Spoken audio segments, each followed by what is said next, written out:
अच्छा जी, अस्सलामु अलैकुम वरहमतुल्लाह।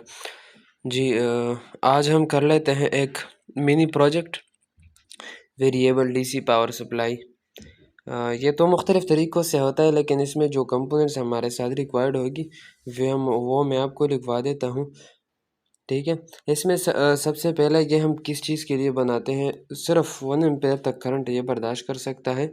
अगर इससे ज़्यादा हो जाए तो फिर इसमें ड्रॉप आएगा। जो आईसी हमने यूज़ किए या जो मॉसफेट या जो ट्रांजिस्टर हमने यूज़ किए उसमें ड्रॉप आएगा। तो सबसे पहले हमें रिक्वायर्ड होगी एक ट्रांसफार्मर, ठीक है।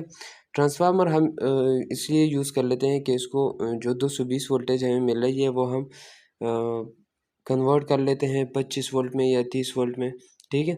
इसके बाद दूसरे नंबर पे रिक्वायर्ड होगी हमारे पास डायोड्स, ठीक है। डायोड हम यूज़ कर लेते हैं रेक्टिफायर बनाने के लिए N4001 या N4007, ठीक है।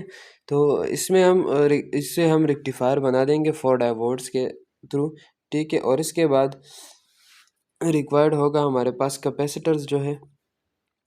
कैपेसिटर में हमारे पास एक 50 वोल्ट है और 1000 माइक्रोफेराड। दूसरा सिरामिक कैपेसिटर रिक्वायर्ड होगी, वो तकरीबन 0.1 माइक्रोफेराड रिक्वायर्ड होगी। वो इसलिए रिक्वायर्ड होगी कि हम जो रेक्टिफायर बनाते हैं उसके बाद फ़िल्टर कैपेसिटर और फ़िल्टर कैपेसिटर के बाद भी जो कंपोनेंट्स एसी के रह जाते हैं ना सर्किट में, उसको ग्राउंड करने के लिए हम सिरामिक कैपेसिटर लगा लेते हैं, ठीक है। और एक आउटपुट के लिए रिक्वायर्ड होगा जो कैपेसिटर है, आउटपुट पर भी हम एक कैपेसिटर यूज़ कर लेते हैं आईसी के बाद, ठीक है। या ट्रांजिस्टर या मॉसफेट जो भी हम यूज़ कर लेते हैं यहाँ पे। उसके बाद हमने एक 4 नंबर पे रिक्वायर्ड होगा रजिस्टर्स। रजिस्टर में हमारे पास एक 220 ओहम की रिक्वायर्ड होगी और दूसरा 18 के की रिक्वायर्ड होगी। 220 ओहम तो वोल्टेज डिवाइडर के लिए रिक्वायर्ड होगी और 18 के हमारे पास एलईडी के लिए रिक्वायर्ड होगी और 10 के वेरिएबल हम 220 के साथ लगा देंगे ताकि हमारे पास एक वोल्टेज डिवाइडर बन जाए, ठीक है। नंबर 5 नंबर 5 पे हमारे पास रिक्वायर्ड होगा एलईडी, ठीक है।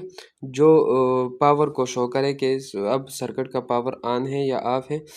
उसमें हम एक तो एलईडी यूज़ कर लेते हैं पावर के लिए। दूसरे जो 2-3 एलईडी मैंने इकट्ठे लगा लिए हैं वो आउटपुट के लिए रिक्वायर्ड होगी। क्योंकि ये थ्योरेटिकल है तो मैं इसमें डायरेक्टली तो शो नहीं कर सकता, लेकिन इसके बाद में प्रैक्टिकल अपलोड कर लूँगा, वो भी आप देख लें, ठीक है।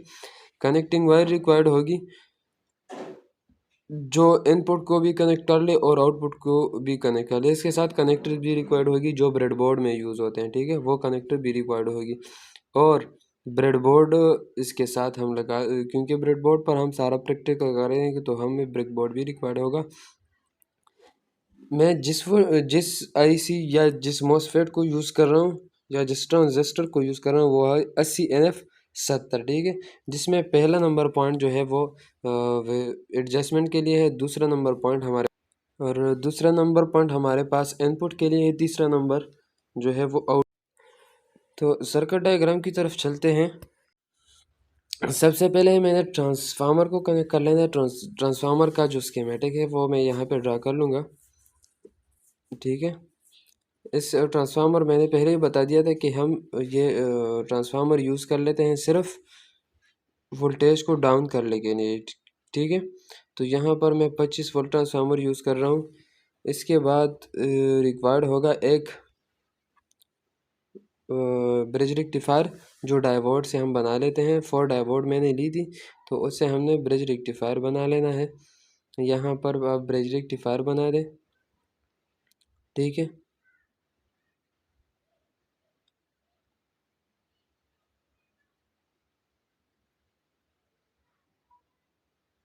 ये जो लाइन नज़र आ रहा है, एक तो तीर का निशानी, तीर के सामने जो लाइन है, इस लाइन का मतलब ये है कि डायोड का जो वाइट कलर वाला पॉइंट है वो इसी तरह होगा, ठीक है। ये लाइन उसी को शो कर रहा है और ये हमारा पॉजिटिव लाइन भी बनता है। ये मैंने ले ली नेगेटिव पॉइंट, ठीक है। और यहाँ से मैं पॉजिटिव आउटपुट लूँगा, ठीक है। अब यहाँ पर मैं एक फ़िल्टर कैपेसिटर लगा दूँगा 50 वोल्ट और 1000 माइक्रोफेराड के लिए। 50 वोल्ट और 1000 माइक्रोफेराड। इसके बाद यहाँ पर वही कैपेसिटर जो मैंने बता दिया था कि एसी के जो पॉइंट्स हमारे पास रह जाते हैं उसको ख़त्म करने के लिए। वही 0.1 microfarad ceramic capacitor non polarise, वो मैंने यहाँ पर यूज़ कर ली। अब एक रजिस्टर 18 के और इसके साथ एक एलईडी मैंने लगा देनी है। तो एलईडी का स्कीमेटिक वाला जो डायग्राम है वो मैं भी यहाँ पर बना दूँगा, और यही इससे हम इसको इसके स्कीमेटिक में ड्रा कर सकते हैं। और एक रजिस्टर 18 के इसके साथ सीरीज़ में, ताकि एलईडी जल ना जाए, क्योंकि यहाँ पर 25 वोल्ट मेरे ख्याल में होगी। और ये जो मॉसफेट मैं यूज़ कर रहा हूँ, या जो ट्रांजिस्टर मैं यूज़ कर रहा हूँ 80N70, ये उसका डायग्राम है, ठीक है। तो 2 नंबर पॉइंट पे मैंने इनपुट दे देना है, 3 नंबर पॉइंट पे मैंने आउटपुट ले लेना है, और यहाँ पर 220 ओम रजिस्टर मैंने इसको एडजस्टमेंट के साथ लगा देना है। और एक नीचे जो आ रही है हमारे पास यहाँ पर, इसके साथ मैंने लगा देना है, ठीक है। ये वेरिएबल 10 के यहाँ पर आपने लगा देना है, ठीक है। तो ये बन गई। ये जो 10 के वेरिएबल है ये मैंने आउटपुट से ली है, ठीक है। आप इनपुट से भी डायरेक्टली ले सकते हैं, इनपुट से भी डायरेक्टली आप ले सकते हैं, लेकिन यहाँ पर मैंने इसलिए ली है कि इनपुट पे मेरे पास वोल्ट जो एडजस्टमेंट पॉइंट है वहाँ पर मेरे पास पूरे 25 वोल्ट ना जाए, क्योंकि ख़राब होने का ख़तरा होता है, ठीक है। इसके बाद मैंने लोड कनेक्ट कर लिया ताकि इसका जो इनपुट है वो और आउटपुट है वो मुझे शो कर रहा है। इसके साथ ही मैं प्रैक्टिकल में इसके साथ वोल्ट मीटर और एम्पेयर मीटर भी लगा दूँगा। यहाँ पर हमारी रेक्टिफिकेशन हो रही है, ठीक है। फिर इसके बाद जो कैपेसिटर लगाई है 50 वोल्ट, इसमें हमारे पास जो रेक्टिफिकेशन के बाद कुछ रिपल्स रह जाते हैं उसको ख़त्म करनी है। फ़िल्टर कैपेसिटर, यहाँ पर जो एसी कंपोनेंट रह जाते हैं उसको ग्राउंड करने के लिए, ठीक है। ये जो रजिस्टर मैंने लगा दी है 18 के का, ठीक है, 18 के रजिस्टर मैंने लगा दी है एलईडी की प्रोटेक्शन के लिए, ठीक है। और ये एलईडी पावर को शो करने के लिए मैंने यूज़ की है 220 ओम। ये मैंने यूज़ की है एक वोल्टेज डिवाइडर के लिए, ठीक है। और 10 के वेरिएबल मैंने यूज़ की है एडजस्टमेंट के लिए। ये 80N70 मेरे पास मॉसफेट है। और इसके बाद मैंने एक लोड कनेक्ट कर ली है ताकि हमें शो कर ले कि मतलब हम इस पे कितना लोड डाल सकते हैं, ठीक है। Thank you.